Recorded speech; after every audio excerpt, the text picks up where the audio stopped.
마태복음 5장부터 7장까지 혹시 기억나십니까? 제가 뭐라고 말씀드렸죠? 마태복음은 5개의 설교로 이루어져 있다. 뭐 이렇게 말씀을 드린 것도 기억이 나실지 모르겠어요. 그 구조적인 것을 좀 설명을 드렸을 때. 그러면서 뭐 5개의 설교 중에 5장부터 7장을 무슨 설교라고 한다고요? 산상수훈. 이야! 그래요. 왜 산상수훈, 왜 산상설교라고 한다고요? 왜 그런다고요? 5장 1절에 보면 예수님께서 많은 무리를 보시고 산에 올라가 앉으시니 그렇게 시작을 할 거예요. 아마 제 기억이 맞다면 그래요. 저도 이제 성경을 좀 이렇게 열심히 봐야 되는데 요즘 뭐 제대로 못 봤어요. 5장 1절을 한번 봐보세요. 그렇죠? 틀렸어요. 뭐라고요? 예수께서 무리를 보시고 산에 올라가 앉으신 제자들이 나아온지라. 그러니까 예수님께서 그 많은 무리들을 보시고 산에 올라가 앉으셔서 하신 말씀이라고요. 5장부터 7장. 많은 무리 아니거든요. 그냥 무리거든요. 그러니까 무리 그래요. 아무튼 그래서 마태복음 5장부터 7장까지를 산상수훈, 산상설교라고 이렇게 한다고 말씀을 드렸습니다. 그리고 우리가 오늘 읽지는 않았죠. 원래는 7장 1절부터 뭐 10몇 절까지 읽으려고 하다가 그냥 7절, 8절만 읽었는데 그 7장 그 한 13절인가 한번 보시겠어요? 좁은 문 좁은 길 아마 그 말씀이 있을 거예요. 7장 있죠. 그러니까 보통의 경우 좁은 문, 좁은 길 하면 어떻게 우리가 인식을 합니까? 고난의 길, 힘들고 고단하고 험난한 길, 이 정도로 우리가 생각을 좋은 할 길이요. 것입니다. 좁은 길이요? 좁은 문이? 좋은 그래요? 길이요. 왜냐면 그걸 통과해야 좋은 게 나오니까. 그래요. 좁은 길을 통과하면 좋은 게 나온다는 걸 알아요? 어떻게 알아요? 왜냐하면 좁은 길로 가려면 힘들잖아요. 근데 네. 그 힘듦을 다 이겨내고 네. 좁은 문으로 들어갔을 때 이제 좋은 것들이 있는 거죠. 근데 좁은 문으로 들어왔는데 만약에 좋은 게 없어요. 그럼 어떻게 해요? 다시 나오면 되죠. 다시 나오면 돼요? 네. 아니, 일단 가기로 했으면 계속 가야지. 못 먹어도 고지. 갔더니 별로 좋은 거 없네. 그러고 나오면 돼요, 안 돼요? 돼요. 물론 그렇기도 하지만 일단 갔으면 못 먹어도 고. 그런 말이 있어요. 아무튼 자, 그런데 정말로 그럴까요? 좁은 문, 좁은 길은 정말로 힘들고 험난하고 그러한 길이고 뭐 큰 문, 큰 길은 뭐 어쩌고 저쩌고 그럴까요? 반대로요. 좁은 문, 좁은 길은 오히려 사람들이 많이 가지 않았기 때문에 어떤 문이고 어떤 길일까요? 보다 깨끗하고 보다 평안하고 보다 어지럽지 않은 조용한 그러한 길이고 그러한 문일 수도 있을 겁니다. 그러면 또 반대로 그러면 큰 길, 큰 문은 그럼 무조건 더럽고 그런 거냐? 꼭 그렇지만도 않아요. 그렇죠? 오히려 사람들이 많이 다니는 큰 길이다 보니까 더 깨끗이 유지될 수도 있고 또 그 큰 길에서 혹은 큰 문에서 사람들이 오가면서 나쁜 일 더 안 할 수도 있어요. 그렇죠? 사람들이 보는 눈이 많으니까. 우리가요 이렇게 좀 우리의 고정관념을 좀 깨트리지 않는 이상 우리는 늘 우리의 생각과 상상대로 성경을 읽고 해석하고 적용하려고 할 것입니다. 말씀에 보면 또 남에게 대접받고자 하는 대로 남을 대접하라 이런 말씀이 있어요. 이것 또한 너무나 우리가 쉽다라고 생각을 해요. 그런데 정말 문제는 나는 대접받고 싶은 대로 선하고 좋게 상대방에게 했어요. 그런데 상대방은 나한테 전혀 그렇게 하지 않는 거예요. 내가 선을 베풀었건만 그는 정말 악하고 못되게 나에게 다가와요. 나에게 그렇게 행해요.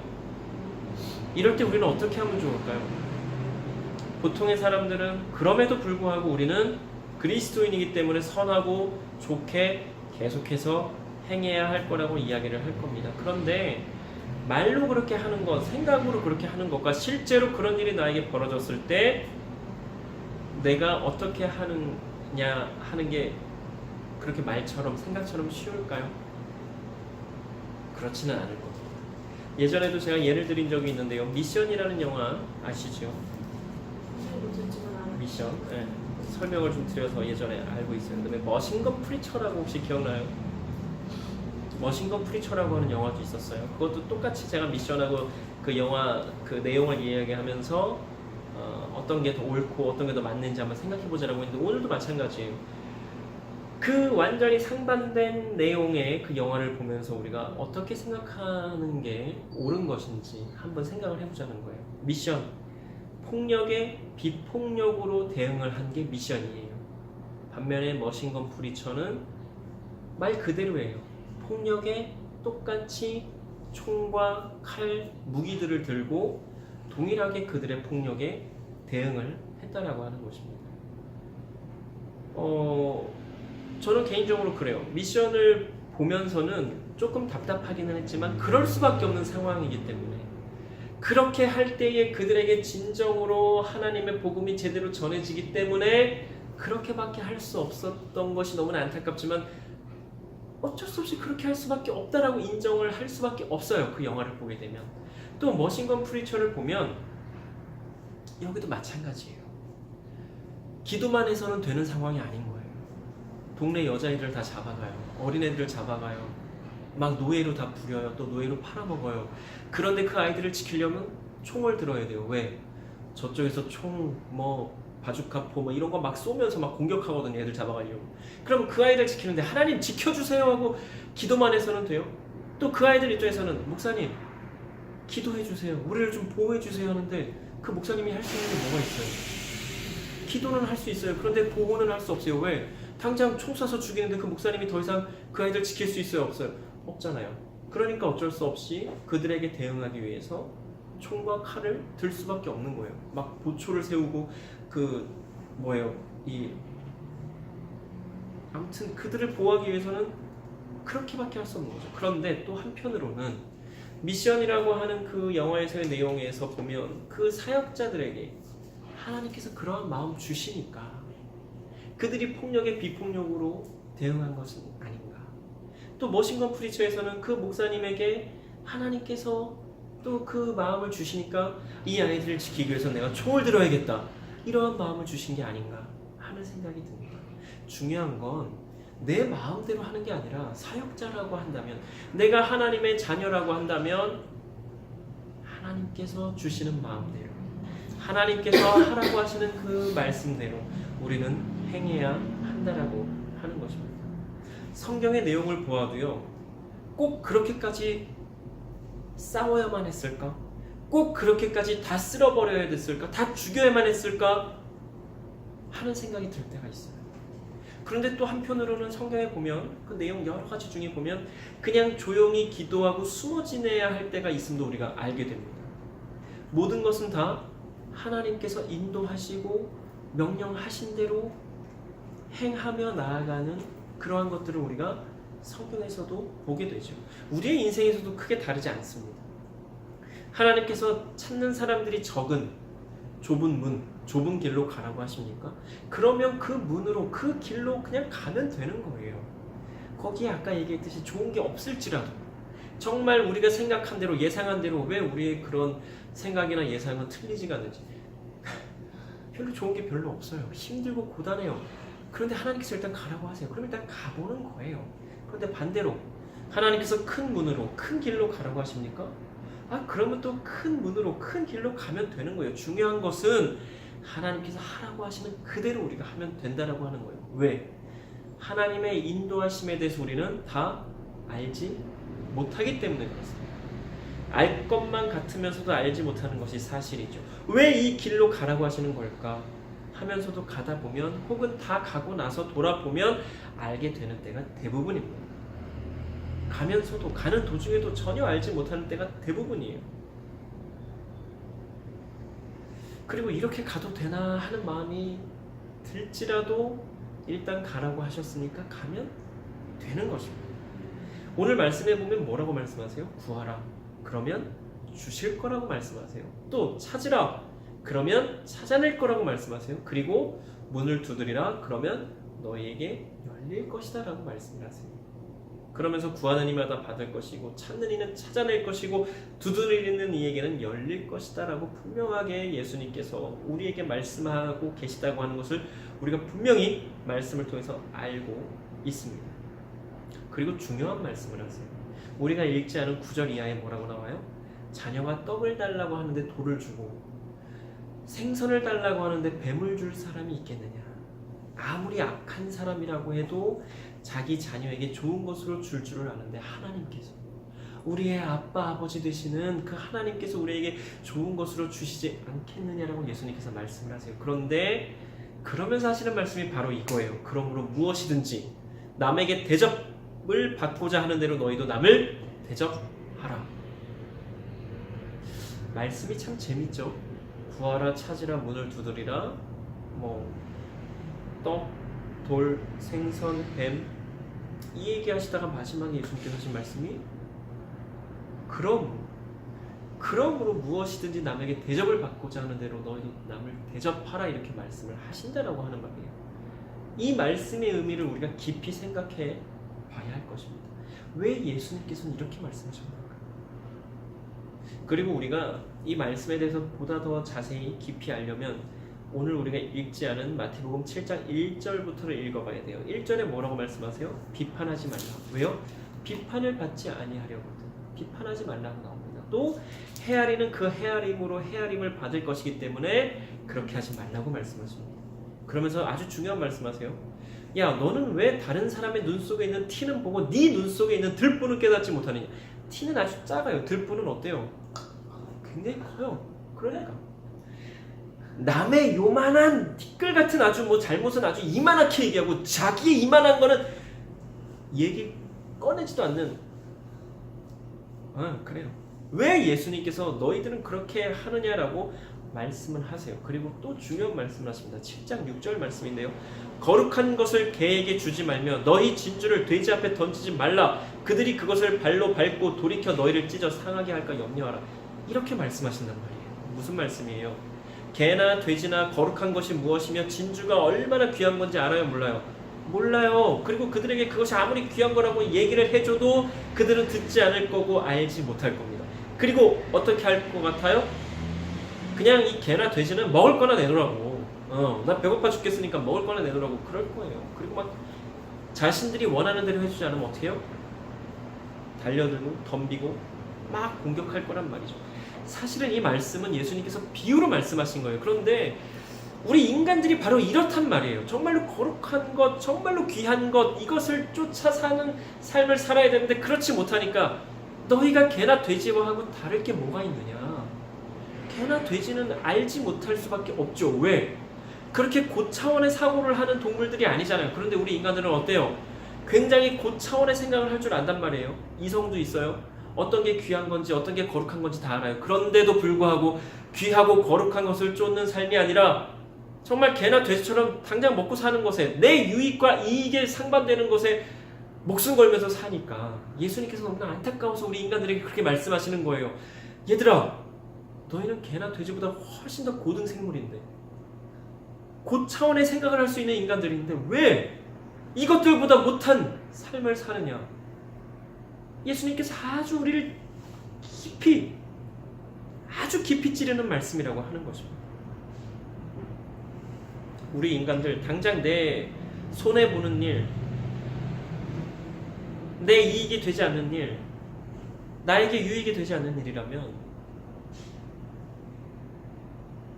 아주 멀리 할 겁니다. 뒤로 할 겁니다.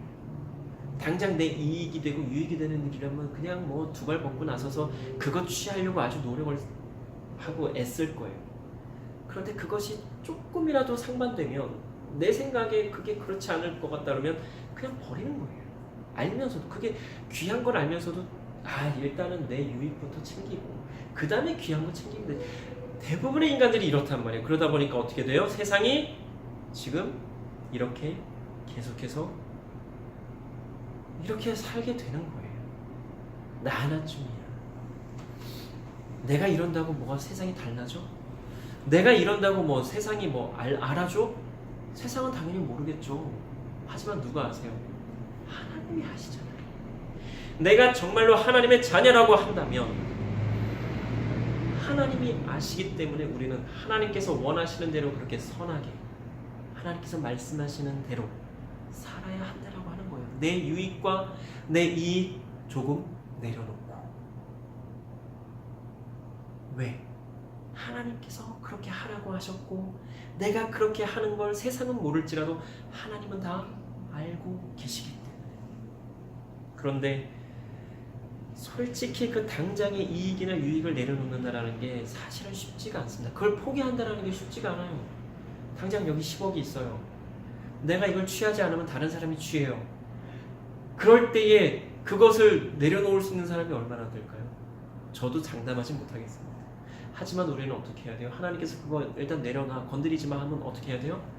그냥 예 하나님 하고 그냥 속이 막 다 들어갈지라도 하나님 알겠어요 하고 하나님이 하라는 대로 하는 거예요. 그런데 참 재밌는 게 뭔지 알아요? 신기한 거. 그렇게 내가 손해보는 것 같이 했잖아요. 하나님이 포기하라 그래서 하나님 이거 진짜 너무 아깝지만 하나님께서 하라 하시니까 눈은 마음은 저기에 있지만 하나님께서 이쪽으로 가라 하시니까 가요.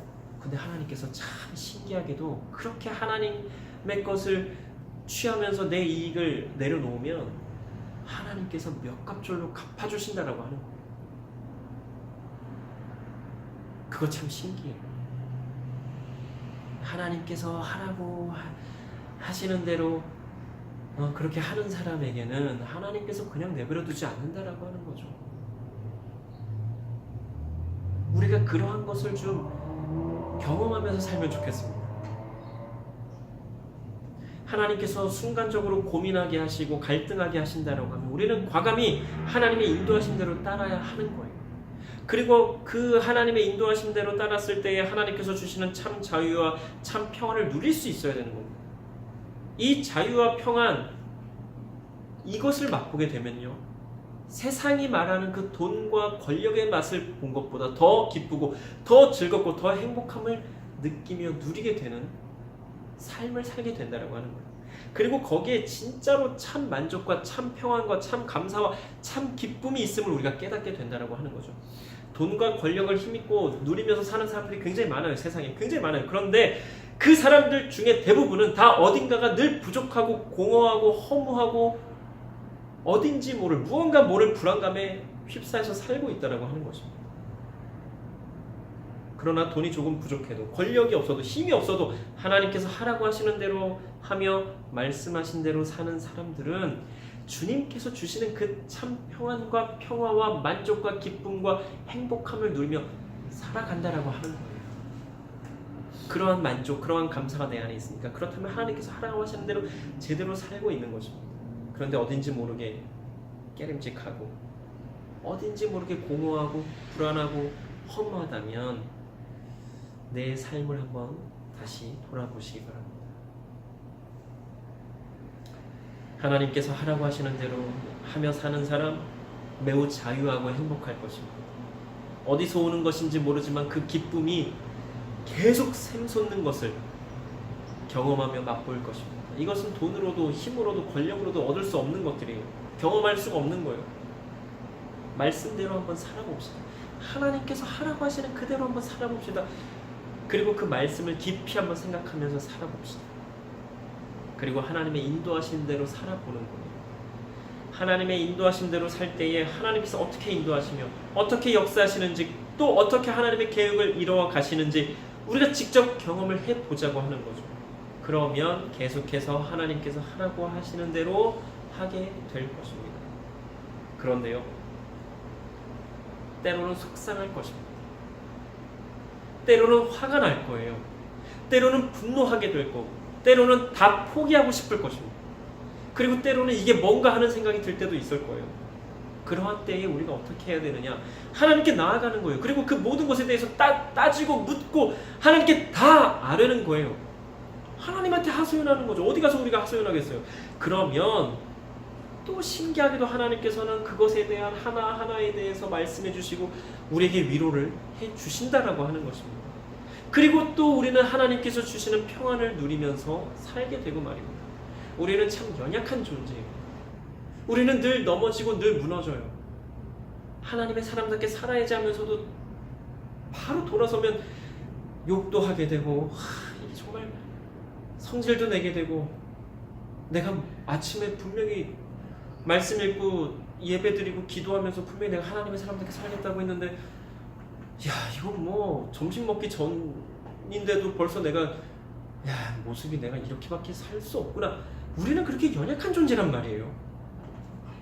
우리는 하나님 없이는 아무것도 아닌 존재란 말이에요.